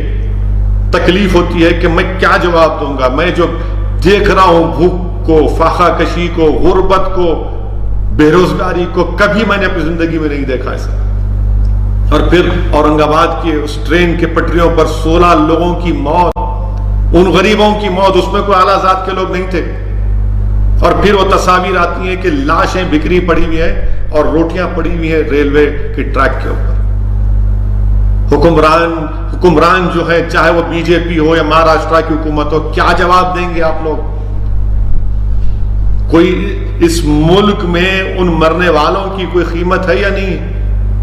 ان کی جان کی کوئی قیمت ہی نہیں. صرف ایک بیان آ گیا وزیر اعظم کا اور ریلوے منسٹر کا کہ افسوس ہوا، مگر جن کے گھر پر یہ لاشیں گئی ہوں گی یا جن کو خبر ملی ہوگی کہ جس عورت کو معلوم ہوا ہوگا کہ میرا پتی مر گیا، جو بیٹا یتیم ہوا ہوگا، جس کی ماں کی کوکھ اجڑ گئی ہوگی، کیا جواب دیں گے ان کو؟ اور کیوں مرے وہ لوگ؟ حادثے میں نہیں مرے، بھوک کی وجہ سے، پریشانی کی وجہ سے، اس کووڈ وائرس کی ڈر کی وجہ سے. پیسے نہیں تھے، اپنی عزت کے لیے، اپنی سیلف ریسپیکٹ کے لیے اپنے گاؤں کو، اپنے دیش کو جا رہے تھے، اور تھک کر بے ہوش ہو کر گر گئے. ٹرین آئی اور ٹرین ان کو مار کے چلے گئی. 800 کلومیٹر، 900 کلومیٹر، 1000 کلومیٹر لوگ پیدل جا رہے ہیں، سائیکل پر جا رہے ہیں. آپ اندازہ لگائیے، کوئی دنیا کی بہترین سے بہترین سائیکل ریس میں بھی کوئی اتنا لمبا سفر کوئی نہیں کرے گا، مگر اب جانا ہے ان کو. اتنے لوگ بھوکے ہیں، یہ سرکار کچھ نہیں کر رہی. ٹرین میں بھی جا رہی ہے، ٹرین کا ٹکٹ پوچھ رہے ہیں. 1-2 ٹرین گئے، اب تک ٹرین بھی رکنے والی ہے. کرناٹکا میں کہا کہ نہیں مت بھیجو ان لوگوں کو، ان کو رہنے دو یہاں پر. بھائی یہ انسان ہے، اس دیش میں سمویدھان ہے، آئین ہے، کانسٹیٹیوشن ہے، رائٹ ٹو لائف کے خلاف ہے، پرسنل لبرٹی کے خلاف ہے. کیا کر رہی سرکار ان مزدوروں کے بارے میں، مائیگرنٹ لیبررز کے بارے میں؟ اتنی ٹرین چلائیں گے فلاں، ارے بھائی لے کے کیوں نہیں جا رہے؟ پھر آپ نے ہر اسٹیٹ گورنمنٹ کو آپ بولنا تھا کہ ہم یہ دے رہے ہیں آپ کو، یہ پبلک ڈسٹریبیوشن سسٹم سے ہم آپ کو چاول دے رہے ہیں، گیہوں دے رہے ہیں، بانٹی ان لوگوں کو. کچھ نہیں، ملینوں ٹن پڑا ہوا ہے. اور اتنے بڑی تعداد میں یہ مزدور جو بہار بنگال کے آپ کے اتر پردیش کے آئے ہیں ممبئی میں پھنسے ہوئے ہیں، اس کا کوئی حکومت کے پاس کوئی جواب ہی نہیں ہے، نہ ان کے پاس کچھ ہے۔ انڈسٹری کے لوگ بولتے ہیں کہ نہیں ان کو واپس مت بھیجاؤ، کمپنی شروع ہوگی دوبارہ۔ یہ سلیوری ہے، اور یہ سلیوری ہمارے آئین کے آرٹیکل 23 کے خلاف ہے۔ کیا ہم کو ٹریٹمنٹ کر رہے ہیں؟ مجھے نہیں لگتا کہ یہ لوگ پھر واپس آئیں گے۔ جس طریقے سے ہم نے ان سے سلوک کیا، کم سے کم تلنگانہ کی حد تک یہاں کی حکومت نے ان کو امداد دی، ان کی کچھ مدد کی، یہاں پر ان کو کچھ کام دیا، کھانا پہنچایا تھوڑا بہت حد تک۔ میرے عزیز دوستوں اور بزرگوں، آپ دیکھیے کہ یہ ان پلانڈ لاک ڈاؤن کی وجہ سے، اتنی تکالیف ہو رہی ہیں، اتنی مصائب اور مشکلات میں اضافہ ہو رہا ہے کہ ہم بیان بھی نہیں کر سکتے۔ بچے بھوکے ہیں، عورتیں پریشان ہیں۔ روز کوئی نہ کوئی میڈیا میں، جو میڈیا میں ایسے لوگ زندہ ہیں ابھی جو حقیقت کو بیان کر رہے ہیں، میڈیا کے چینلوں پر 70% مودی کا اپروول ریٹ دکھاتے ہیں۔ میں ان لوگوں سے کہہ رہا ہوں جو یہ مائیگرنٹ لیبر چل کر جا رہے ہیں نا، بھوک سے مر کر جا رہے ہیں، ایک سیمنٹ کے مکسر ٹریلر میں بمبئی سے نکل کر اتر پردیش جا رہا تھا، مدھیہ پردیش میں روکے تو اس سیمنٹ کے مکسر میں سے 17 لوگ نکلتے ہیں۔ ان سے جا کر پوچھو، لگاؤ ان کے پاس جا کر کہ 70% اپروول ریٹ ہے مودی کا، بولو کیا بولیں گے؟ جو مر گئے وہ لوگ، ان سے جا کر پوچھو آپ۔ مگر آج بھی میڈیا کے لوگ زندہ ہیں جو سچ بتا رہے ہیں، میں ان کو سلام کرتا ہوں۔ جو غریبوں کی تکلیف کو بیان کر رہے ہیں، جو مزدوروں کی بربادی کی داستانوں تک آج بھی ہمارے گھروں تک پہنچانے کی کوشش کر رہے ہیں، میرے عزیز دوستوں اور بزرگوں۔ اور اس کے اوپر سونے پہ سہاگا یہ ہے کہ پھر ان تمام مصائب اور مشکلات میں بھی مسلمانوں کے خلاف نفرت۔ چنئی میں کسی بیکری میں لکھ دیا گیا کہ نہیں یہاں پر مسلمان کام نہیں کرتے۔ اچھا، تو کیا کرنا چاہیے؟ کیوں اتنی نفرت آپ کر رہے ہیں؟ آپ اس طرح کے نوٹسز لگا کر، یہ آرٹیکل 17 کا وائلیشن ہے، انٹچبلٹی برخاست ہو چکی ہے، اور آپ وہ نوٹس لگا رہے ہیں بیکری میں۔ کیا یہ لوگ کیا انسان کہلانے کی ولایت ہے کہ اس طرح سے حرکت کر کے یہ کیا جا رہا ہے؟ علی گڑھ میں ایک بچے کو اتنا مارا اور پیٹا گیا، صرف مسلمان ہے بول کے۔ میرٹھ میں پولیس جا رہی ہے، ایک ترکاری کی منڈی ہے، اس کو الٹ دیے پولیس والے۔ کیوں بھائی؟ وہ غریب ہے، ترکاری بیچ رہا ہے، اس کو پلٹا دیا۔ آخر یہ نفرت کہاں جا کے رکے گی؟ ایک بات ذہن نشین کر لیجیے آپ کہ جو لوگ آج وطن عزیز میں یہ نفرت کر رہے ہیں، ظلم کر رہے ہیں، اتنا ظلم آپ کر سکتے کریے۔ ہم بھی دیکھنا چاہ رہے ہیں، اور دنیا دیکھ رہی ہے آپ کی حیوانیت کو، دنیا دیکھ رہی ہے کہ آپ کے ظلم کو دنیا دیکھ رہے، ہم بھی دیکھ رہے ہیں۔ مگر یاد رکھیے، تاریخ کبھی آپ کو معاف نہیں کرے گی۔ آپ مائیگرنٹ لیبررز کو، جو 16 لوگ مر گئے، ان کی زبانوں کو تو آپ خاموش کر دیے۔ آپ مار کر مسلمانوں پر ظلم کر کے ان کو خاموش تو کر سکتے ہیں، مگر یاد رکھیے تاریخ کبھی معاف نہیں کرے گی آپ کو، تاریخ کبھی معاف نہیں کرے گی۔ ہم اس کو یاد رکھیں گے۔ ہم انسان ہیں، ہمارے سینوں میں دھڑکتا ہوا دل ہے، ہم اس کو یاد رکھیں گے۔ ہم اپنی نسلوں کو بتائیں گے کہ کیسا اس وقت ظلم ہوا تھا، کیسی نفرت پیدا کی گئی تھی، کیسا ایک بیماری کو ایک مذہب سے جوڑ دیا گیا۔ میرے عزیز دوستوں اور بزرگوں، یہ ہمارے ملک کے لیے ٹھیک نہیں ہے، ہرگز ٹھیک نہیں۔ ملک کو مضبوط کرنا ہے۔ ملک مضبوط نہیں ہو سکتا اس نفرت سے، ملک مضبوط نہیں ہو سکتا جب ہم غریبوں سے اس طرح کا برتاؤ کریں گے۔ کون سی محبت کے مظاہرے ہم کر رہے ہیں کہ جب بھارت کی ہائی ویز کے اوپر دلی سے، ممبئی سے، حیدرآباد سے، بنگلورو سے، چنئی سے لوگ جا رہے ہیں اپنے وطن کی طرف. کیا جواب دیں گے ہم ان لوگوں کو؟ اور ان کا قصور کیا؟ اس میں صرف غریب ہیں. اپنے گھر کو، اپنے بچوں کو کھلانے کے لیے، اپنے گھر میں ایک چراغ جلانے کے لیے، چولہا جلانے کے لیے ہزار کلومیٹر دور اپنے گھروں سے پھنسے پڑے ہوئے. گجرات سے فون آتا ہے، سورت سے آتا ہے کہ ہم کو جانا ہے، ہمارا انتظام کرو. ہم جانا چاہتے ہیں، بہار کو جانا چاہتے ہیں، سیمانچل کو جانا چاہتے ہیں، کشن گنج کو جانا چاہتے ہیں، اراریا کو جانا چاہتے ہیں. میرے بھائی، میرے عزیز دوستوں اور بزرگوں، میں امید کرتا ہوں کہ ہماری حکومت حرکت کرے گی.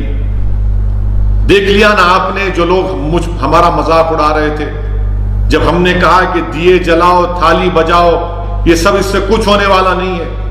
آج دیکھ لیا آپ نے ان لوگوں کے، غریبوں کو 4 کروڑ مائیگرنٹ لیبرز کی نوکری چلے گی ان پلانڈ لاک ڈاؤن کی وجہ سے. آپ خود سوچئے کہ تلنگانہ میں 11,000 کروڑ ریونیو آتا تھا اسٹیٹ کو، آج 1200 دن کو، آج 1200 نہیں آ رہا. 3,000 کروڑ کی صرف تنخواہیں دینا ہے تلنگانہ سرکار کو. بڑی بڑی باتیں کرتے تھے بی جے پی کے لوگ، 15% جی ڈی پی، اب -15% ہو گیا. 1 لاکھ کروڑ کا آپ نے ٹارگٹ لگایا تھا اپریل میں ٹیکسز کا، کتنے ہیں آپ کے پاس؟ 25,000 کروڑ بھی نہیں ہے. اس سرکار کے پاس کیا پالیسی ہے؟ آج آپ کہہ رہے ہیں کہ ٹرین کو جلا دیں گے، آج آپ کہہ رہے ہیں کہ اکانومی کو ریوائیو کریں گے. عجیب بات ہے کہ شراب کی دکانیں کھول دی آپ نے، جب سوشل ڈسٹینسنگ کا خیال نہیں آیا کسی کو. 9 بجے شراب کی دکان کھلنا اور 6 بجے لوگ کھڑے ہوئے ہیں، وہاں سوشل ڈسٹینسنگ نہیں ہے. ہزاروں کی تعداد میں لوگ ایک دوسرے سے چپکے ہوئے ہیں. کیا شراب خریدنا ہے؟ واہ، یہ گاندھی کا ملک ہے نا، یہ نانک کا ملک ہے، یہ امبیڈکر کا ملک ہے. اور لاک ڈاؤن میں شراب کی دکان اور کوئی سوشل ڈسٹینسنگ نہیں ہے. کیوں نہیں ریونیو آتا؟ میں وزیر اعظم سے کہنا چاہ رہا ہوں، وزیر اعظم، شراب کی دکان کھولنے سے اگر آمدنی ہو سکتی ہے تو آپ نوٹ چھاپیے نا. ریزرو بینک کے پاس ریزرو ہے، فورن ریزرو ہے، نوٹ چھاپیے، آپ اسٹیٹس کی مدد کریے. میں وزیر اعظم سے پوچھنا چاہتا ہوں، کیوں نہیں آپ تلنگانہ کے چیف منسٹر کی ان تجاویز کو کیوں نہیں قبول کر رہے؟ آپ FRBM ایکٹ کی لیمٹس کو 3% سے 5% کیوں نہیں بڑھا رہے؟ آپ ویز اینڈ مینس ایڈوانس 100% کیوں نہیں کر رہے؟ آپ PM کیئرز کو آپ نے CSR میں لا لیا، CM ریلیف فنڈ کو بھی لائیے. وزیر اعظم صرف سنتے ہیں، 4-5 گھنٹے ویڈیو کانفرنس ہو رہی ہے اور کہہ دیا کہ اکنامی ریوائیو کریں. کیسے اکنامی ریوائیو ہوگی؟ کہاں سے اکنامی ریوائیو ہوگی؟ سینٹرل گورنمنٹ کا کیا رول ہوگا اس اسٹیٹس کو ہیلپ کرنے کے لیے؟ آپ کہہ رہے ہیں کہ نہیں، اب تو کووڈ سے ساتھ رہنا ہے. پھر اتنے دن ہم نے جو لاک ڈاؤن کیا، کیا حاصل کیا بتائیے؟ کیا سرکار نے کیا؟ کوئی جواب نہیں ہے ان کا اس کے پاس. میں تو پیغام دے رہا ہوں ان لیبررز کو، ان غریبوں کو، ابھی بھی آپ کے پاس وقت ہے، اٹھیے. آپ کی آنکھوں پر پردہ پڑا ہوا ہے مسلمانوں کی نفرت کا، نکالیے. جو سرکار آپ کی آنکھوں پر یہ پردہ ڈال کر اصل مسائل پر آپ کی توجہ نہیں لا رہی. یہ کون ہے مائیگرنٹ لیبر؟ کتنے بتائیے اعلیٰ ذات کے، اس میں کتنے اعلیٰ ذات کے؟ پورے غریب ہیں، پورے کے پورے غریب ہیں. مرنے والے غریب، ہزاروں کلومیٹر چلنے والا غریب، بچوں کو، اپنی ماؤں کو گود میں اٹھا کر سائیکل پر بٹھا کر چلے جا رہے ہیں، چلے جا رہے ہیں، چلے جا رہے ہیں. یہ نظارے ہم تمام کو ہاؤنٹ کریں گے. یہ ہم تمام کو، جس کے دل میں سینہ ہے، جس میں اگر رتی برابر انسانیت برقرار ہے، تو اس کو اور ہم کو نیند رات میں سونے نہیں دے گی. یہ نظارے، یہ تکلیف کے مظاہرے ہو رہے ہیں. میں آپ تمام سے پھر سے اپیل کر رہا ہوں کہ یہ کووڈ-19، یہ وائرس کے خلاف آپ کو سوشل ڈسٹینسنگ کو برقرار رکھنا ہے. ماسک پہننا ہے آپ کو.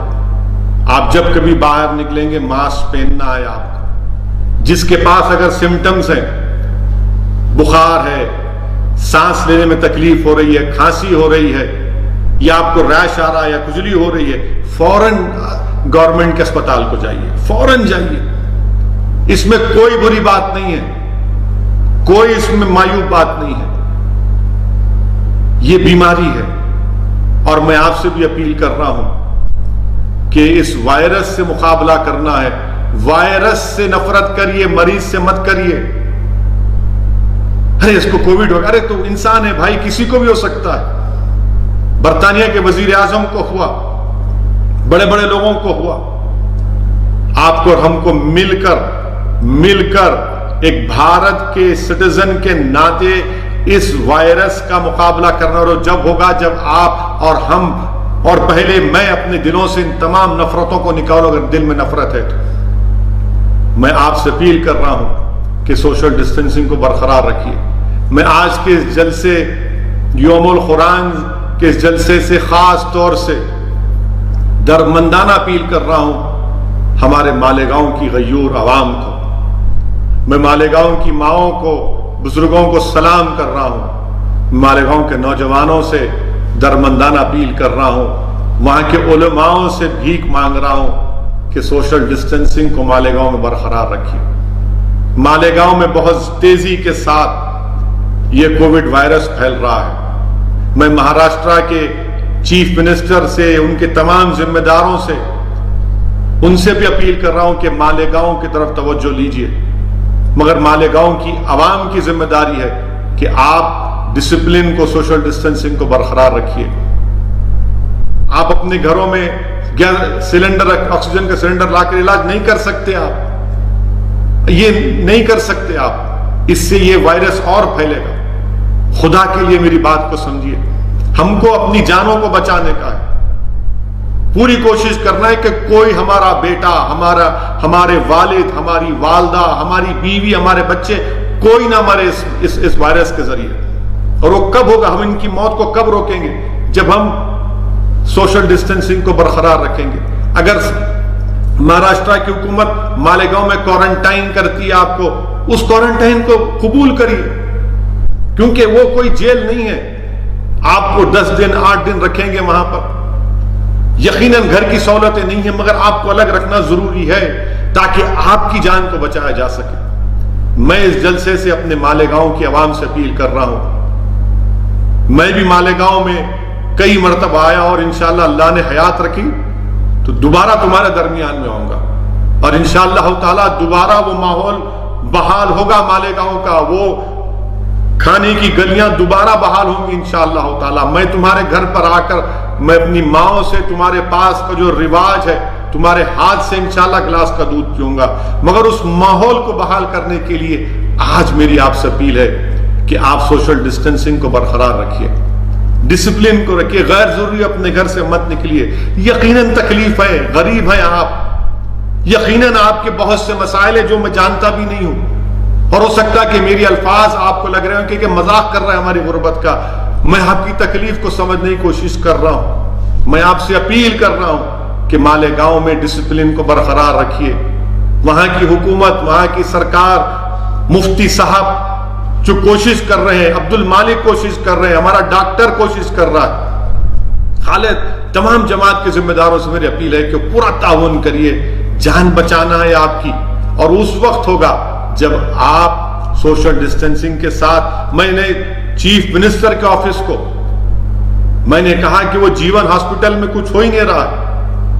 پرائیویٹ اسپتال، پرائیویٹ ہاسپٹلز کو آپ لوگ صحیح کریے. وہ تجویز بھی میں نے مہاراشٹر کی سرکار کو دیا ہوں، بلکہ میں نے مہاراشٹر کے وزیر اعلیٰ تک آپ کی بات کو پہنچایا ہوں. میں آپ کی بات کو پہنچایا ہوں. میری بات حکومت کے ایک ایم پی سنجے راؤت نے مجھ سے بات کی تھی. میں نے کہا کہ آپ مالیگاؤں میں یہ چیزیں کرنا ہے. انہوں نے مجھ سے کہا کہ وہ اسی صاحب کچھ کریے. میں نے فوراً مفتی صاحب سے بات کرائی. میں دعا کرتا ہوں کہ مالیگاؤں میں جو لوگ بیمار ہیں، اللہ رسول اللہ صلی اللہ علیہ وسلم کے صدقے طفیل میں آپ تمام کو شفا دے دیں. اللہ آپ تمام کی، ہم تمام کی جانوں کو بچائے. مگر آپ کے تعاون کی ضرورت ہے، آپ کے تعاون کی ضرورت ہے. ہم بھی فکر مند ہیں، ہم بھی دعا کر رہے ہیں، ہم بھی کوشش کر رہے ہیں. میری آپ تمام سے اپیل ہے کہ جہاں کہیں بھی آپ ہیں، سوشل ڈسٹینسنگ کو برقرار رکھیے، غیر ضروری اپنے گھر سے مت نکلیے۔ اگر حکومت سہولتیں دیتی ہیں اس کا بھی جب استعمال دیکھ کر کریے، اور خاص طور سے جو بزرگ حضرات ہیں جو 65 سال کے اوپر ہیں، جو ڈائبٹک کے مریض ہیں، جن کو ہارٹ کی بیماری ہے، جن کو کڈنی کی بیماری ہے، ان کے لنگز کمزور ہیں، ان سے میری اپیل ہے کہ آپ مت نکلیے خدا کے لیے۔ نوجوانوں سے گزارش ہے، چاہے بچہ اور بچوں، آپ نکلو، اپنے گھر کے ضروریات کو پورا کریے۔ اور میں آپ سے اپیل بھی کر رہا ہوں کہ اگر آپ کو جانا ہے، ہم تلنگانہ میں الحمدللہ، میں سلام کرتا ہوں جماعت کے ہمارے ذمہ داروں کو جو پوری کوشش کر رہے ہیں، چھوٹی موٹی کوشش کر رہے ہیں، یقیناً بہت بڑا ہے، بہت بڑا ہے، بہت تکلیف ہے، ہم اپنی طرف سے کوشش کر رہے ہیں۔ الحمدللہ جو لوگ تلنگانہ کے دوسری ریاستوں میں پھنسے ہیں، میں خود تلنگانہ کی حکومت سے کوشش کر کے ان کے پرمیشن کی ہم کوشش کر رہے ہیں۔ انشاءاللہ تعالی اللہ سے پوری امید ہے کہ وہ تمام کے تمام لوگ واپس آئیں گے، اور ہم بھی پوری کوشش کر رہے ہیں کہ اختلاف ہے بی جے پی کی حکومت سے، رہے گا انشاءاللہ تعالی جب تک میں زندہ ہوں، مگر جہاں پر حکومت سے لڑ کر یہ مسائل کے حل کرانے کا ہے، جہاں پر ہم تعاون دے سکتے ہیں کسی کی جان بچانے کے لیے، یقیناً اپنا تعاون دیں گے۔ اس وائرس کو ختم کرنا ہے تو اللہ ہی ختم کرے گا انشاءاللہ تعالی۔ ہم تو اللہ سے گر گرا کر دعا بھی کر رہے ہیں کہ پروردگار اس ماہ مبارک میں اس وائرس کو ختم کر دیجیے، اور ہم حکومت سے تعاون بھی کر رہے ہیں، اور ہمارے کو امید ہے کہ انشاءاللہ تعالی اللہ سبحانہ و تعالی اس وائرس کو ختم کر دے گا۔ یہ اللہ کا جلال اپنے جمال میں تبدیل ہوگا، اور ہم امید کرتے ہیں کہ کل بھینسا میں جو واقعہ ہوا، تلنگانہ کی حکومت اس کا سخت نوٹ لے گی۔ آخر یہ ہوتے کون ہیں یہ لوگ؟ 4 لوگ مسجد میں نماز تراویح کی پڑھ رہے ہیں، گھر مسجد میں گھس کر گالی گلوچ۔ کون ہے وہ شخص؟ پھر اس کا والد آ کر معافی چاہتا ہے مسلمانوں سے، پھر دوبارہ پھر آتا ہے وہ لڑکا، اور اس کے بعد آپ دیکھتے ہیں کہ الماس خان پر چاقو تلوار سے حملہ کر دیا گیا۔ میں حکومت سے مطالبہ کرتا ہوں کہ جب آپ کے پاس فیس ریکگنیشن ٹیکنالوجی ہے تو بھینسا میں رکھیے نا، اس کو لگائیے، پورے CCTV کیمراز کیوں نہیں لگاتے وہاں پر؟ اگر آپ کے پاس ٹیکنالوجی ہے کہ اگر کوئی ماسک نہیں پہن رہا ہے تو آپ اس کو چالان کر رہے ہیں، تو بھینسا میں کیوں نہیں کیا جا رہا ہے؟ بھینسا میں چاہے کوئی بھی غلطی کرا ہو، چاہے وہ کسی مذہب کا ہو، مسلمان ہو، ہندو ہو، مجلس کا ہو یا بی جے پی کا ہو یا ہندو واہنی کا ہو، کوئی بھی ہو، میں تلنگانہ کے چیف منسٹر سے اس بات کا مطالبہ کرتا ہوں کہ سخت ایکشن لو آپ۔ یہ ایک پیسفل سٹیٹ ہے، کیا بات ہے کہ ہر مہینہ گڑبڑ ہوگی کیا وہاں پر؟ یہ دوسری گڑبڑ ہوئی ہے، کیوں ہونے دے رہے اس کو؟ اگر سختی سے آپ کچھ لیں گے اینٹی سوشل ایلیمنٹس کو، ان کو مثال بنائیں گے تو کوئی گڑبڑ نہیں ہوگی۔ اس لیے حکومت سے مطالبہ کرتے ہیں کہ جو واقعہ بھینسے میں ہوا، وہاں پر ہمارے چیئرمین جاوید احمد پورا تعاون کیے، رات بھر جاوید مجھ سے رابطے میں رہے، میں رات بھر کل سحر تک جاوید سے گفتگو کرتے رہا۔ جاوید نے مجھ سے کہا کہ کیا کرنے والا، پہلا کام یہ کرو کہ امن کو برقرار رکھو۔ بہت سے جاوید خود پریشان تھے، جابر خود پریشان تھے۔ آج وہ زندگی اور موت کی لڑائی لڑ رہا ہے بچہ نظام آباد میں۔ ہم اللہ سے دعا کرتے کہ اللہ سبحانہ و تعالیٰ اس زخمی کو شفا دے، اس کو حیات دے دے، اور حکومت سے یہ مطالبہ کرتے ہیں کہ ختم کرو، آپ ان چیزوں کو نوٹ کرو، آپ اس تلنگانہ میں اس وائرس کو بڑھنے مت دیجیے۔ آپ کووڈ وائرس ختم ہو جائے گا، اس کی دوا نکل جائے گی، اگر یہ وائرس تلنگانہ میں بڑھے گا تو پھر سب کو نقصان کرے گا۔ اسی لیے حکومت کو چاہیے، پولیس کے اعلیٰ عہدیداروں کو چاہیے کہ اس کا سخت نوٹس لیں، اور میں آپ تمام سے اپیل کر رہا ہوں، پورے دیکھنے والوں سے، کہ اس وائرس کا مقابلہ کرنا ہے، اللہ کے سامنے سر سجود ہو کر اللہ سے بھیک مانگنا ہے، اور پھر ہم کو سوشل ڈسٹینسنگ کو، تمام احتیاطی تدابیر کو استعمال کرنا ہے۔ اس وائرس سے نفرت کریے، اس وائرس کا کسی کو پیشنٹ ہوا تو اس سے نفرت مت کریے، بلکہ ان پر رحم کریے، ان کے حوصلوں کو بلند کریے۔ میں کئی پیشنٹس مجھ سے بات کرتے ہیں، میں ان کو ہمت دلاتا ہوں لوگ مجھے کہتے ہیں گاندھی اسپتال میں ایک صاحب ہیں نظام آباد کے، بولے کہ صاحب 39 ڈیز سے میں ہوں. میں وہاں ڈاکٹر سے بات کیا تو بولے اویسی صاحب ان کے ساتھ 8 ٹیسٹ آئے، 8 ٹیسٹ میں 6 نیگیٹو ہیں، 6 پازیٹیو ہیں اور 2 نیگیٹو ہیں. اس لیے صبر کریے. کسی کو شوق نہیں اسپتال میں رکھنے کا، مقصد ایک ہی ہے کہ آپ کی جان کو بچایا جائے. تو میں آپ کے ذریعے سے مالیگاؤں کی عوام سے اپیل کر رہا ہوں، اورنگ آباد کی عوام سے اپیل کر رہا ہوں کہ آپ تعاون کریے، صبر سے کام لیجئے. جو آپ کو ہدایتیں دی جا رہی ہیں اس پر عمل کریے، اس پر عمل کریے. آپ کی جان کو بچانا ہے. چھپنے سے کچھ نہیں ہوگا. اگر آپ چھپیں گے مرض بڑھے گا، اور مرض جب بڑھے گا تو ہو سکتا ہے کسی اور کو لگ جائے گا. تو اس لیے آگے آئیے، آپ اپنے ذمہ داروں کو بتائیے اور اسپتال میں شریک ہوئیے. انشاءاللہ تعالی اس سے آپ کی جان بچے گی، آپ کے افراد خاندان کی جان بچے گی، اور اس شہر اس محلے میں ہم ایک نارملسی کو لا سکتے ہیں. یہ لاک ڈاؤن اب وزیر اعظم بول رہے ہیں نہیں معلوم کیا کس راہ پر لے کر جا رہے ہیں ملک کو وزیر اعظم، مجھے نہیں معلوم. میں وزیر اعظم سے جاننا چاہ رہا ہوں کہ بھارت کے وزیر اعظم نیپال جیسا ملک اب الیکٹرک فینس ڈالنے کی بات کر رہا ہے، جس سے ہمارے ان کے رشتے کیسے، ہماری کرنسی استعمال یوز ہوتی ہے، ایکسپٹ ہوتی. آج وہ نیپال کہہ رہا ہے کہ نہیں ہم بارڈر ایشو پر بحث کر رہا ہے ہم سے. کیا فارن پالیسی ہے. سکم میں چین، ہمارے چین سے سپاہیوں سے مد بھیڑ کیا ہو رہا ہے. آپ نے کہا تھا وزیر اعظم پارلیمنٹ میں، آپ کے منسٹر نے کہا تھا کہ اگست 2 کو کہا تھا کہ اب کوئی ٹیررسٹ ایکشن، کوئی ایکٹیویٹی نہیں ہوگی کشمیر میں. ایک کرنل کی شہادت ہو گئی، ایک میجر کی موت ہو گئی، سپاہیوں کی موت ہو رہی ہے. کون جواب دے گا اس کا؟ آپ نے کہا 370 غائب، مگر وہاں پر کیا ہو رہا ہے؟ بہرحال عزیزان ملت، انشاءاللہ تعالی یہ چند چیزیں تھیں جو میں چاہتا تھا کہ آپ کے ذریعے آپ تک اپنی بات کو پہنچاؤں. آپ کی ہماری ملاقات انشاءاللہ دوبارہ 20 رمضان کے دن دوبارہ ہوگی، اور اس میں ہم کوشش کریں گے کہ امیر المومنین شیر خدا حضرت علی کرم اللہ وجہ کے بارے میں یہ گناہگار کچھ سامنے رکھ سکیں. شیر خدا کے بارے میں، خاتون جنت کے بارے میں، امت کی ماؤں کے بارے میں، امام حسن کے بارے میں. اللہ سے دعا ہے کہ اللہ سبحانہ و تعالیٰ اس رمضان کے ہمارے اب تک جو روزے اللہ اس کو قبول کرے. اللہ سبحانہ و تعالیٰ ہم کو توفیق دے کہ ہم پورے رمضان کے روزے رکھ سکیں. اللہ ہم کو توفیق دے کہ ہم اس ماہ مبارک میں تراویح کی نماز ادا کریں اپنے گھر میں. اللہ سبحانہ و تعالیٰ ہم کو توفیق دے کہ ہم قرآن کو پڑھیں اور عمل کرنے کی ہم کو اللہ توفیق دے. اللہ ہم کو توفیق دے کہ اس ماہ مبارک میں ہم شب بیداری کریں، تہجد کی نماز پڑھ سکیں. اللہ ہم کو توفیق دے. ان دولت مندوں کو اللہ توفیق دے کہ جو آج جو غریب بھوکے ہیں، جو پیاسے ہیں، جن کے پاس کھانا نہیں ہے، اللہ ہم کو توفیق دے کہ ہم ان غریبوں تک کھانا پہنچا سکیں، ان کی پیٹ کی آگ کو بجھا سکیں، تاکہ اگر ہم آج ان غریبوں کی مدد کریں گے تو اللہ سبحانہ و تعالی ہماری دین اور دنیا میں ہم کو کامیابی دے گا.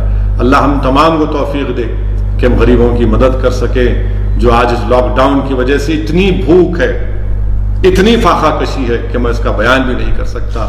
ہم اللہ سے دعا کرتے ہیں کہ اللہ آپ رزاق، ہم کیا کر سکتے ہیں پروردگار، آپ رزاق ہیں. اللہ آپ نبی کریم صلی اللہ علیہ وسلم کے صدقے طفیل میں ان غریبوں کو کھانا پہنچا دیجئے. اللہ ہم کو بھی توفیق دیجئے کہ ہم اور کریں، اور جو لوگ کر رہے ہیں اللہ ان کی اس کو قبول کریے، ان کی اس امداد کو، ان کے اس صدقات کو اللہ سبحانہ تعالیٰ قبول فریے.